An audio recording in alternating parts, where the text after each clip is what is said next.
இயேசு கிறிஸ்துவை உயிரோடு எழுப்பின ஆவியின் வல்லமை உங்களுக்குள்ள, ஒவ்வொரு விசுவாசிக்குள்ள குடி இருக்கிறதா? அவனுடைய சாவுக்கு ஏதுவான சரீரத்தை மேற்கொண்டு அந்த சாவுக்கு ஏதுவான சரீரத்துக்கு மேல பரிசுத்தமா வாழ்வதற்கு ஊக்கம் தருகிற வல்லமை அந்த வல்லமை தான்.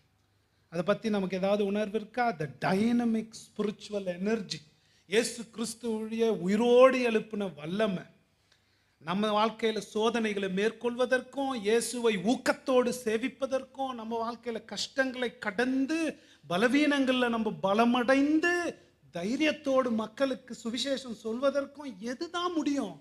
எதுதான் நம்மளை செய்ய வைக்கும்? இந்த வல்லமை தாங்க.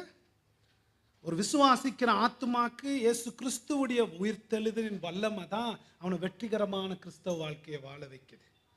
பாருங்களேன், அதுதான் அவனை பாவத்தை மேற்கொள்ள வைக்கும். அதுதான் அவனை பயனுள்ள